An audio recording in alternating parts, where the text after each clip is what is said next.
আলোচনা হ'ল আমাৰ শিৱসাগৰ বিধানসভা সমষ্টিত এটা অতি সুন্দৰ প্ৰকল্প লোৱা হৈছে।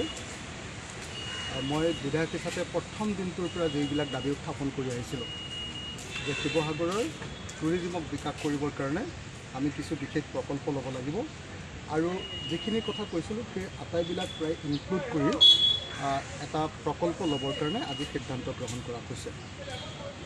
যেটো ৰংঘৰ প্ৰকল্প, সেই ৰংঘৰ প্ৰকল্পটোৰ যিখন যেটো প্ৰধানমন্ত্ৰীয়ে ইতিমধ্যে আধাৰশিলা স্থাপন কৰিছে ডিজিটেলি, সেই প্ৰকল্পটোৰ যিবিলাক লেকুনা আছিলে, যিবিলাক বিসংগতি আছিলে, এই সম্পৰ্কে আজি অসমৰ মুখ্যমন্ত্ৰী ডাঙৰীয়াৰ সৈতে আমাৰ শিৱসাগৰ আৰু চৰাইদেউ দুইখন জিলাৰ আটাইকেইজন MLA একেলগতে বৈঠক অনুষ্ঠিত হ'ল।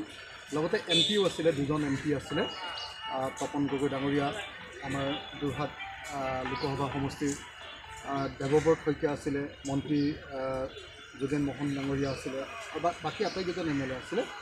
আমি আটাইকেইজনে একেলগতে বৈঠকত মিলিত হ'লোঁ, কাৰণ প্ৰজেক্টটো ফাইনেলাইজ কৰিবৰ কাৰণে আজি সিদ্ধান্ত লোৱা হ'ল। প্ৰজেক্টটো ফাইনেলাইজ কৰাৰ ক্ষেত্ৰত আমাৰ আটাইতকৈ ডাঙৰ মোৰ যিটো কথা আছে যে ৰংঘৰক যেতিয়া এটা প্ৰজেক্ট লোৱা হয়, সেই প্ৰজেক্টটো লওঁতে একদম মানে ফ'কেল পইণ্টটো ৰংঘৰ হ'ব লাগে।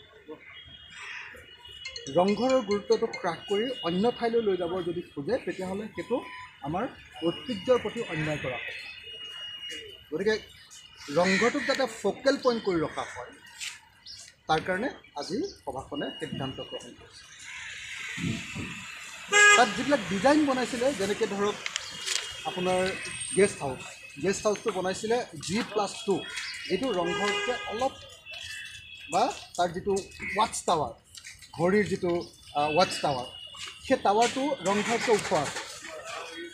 আমি আজি স্পষ্ট ভাষাৰে ক'লোঁ যে ৰংঘৰত কেতিয়াও ৰংঘৰতকৈ ওখ কোনো ধৰণৰ কনষ্ট্ৰাকশ্যন আমি কৰিবলৈ দিয়া উচিত নহয়, আৰু মুখ্যমন্ত্ৰীয়ে তাক মানি লৈ ডিজাইনটো চেঞ্জ কৰি দিছে।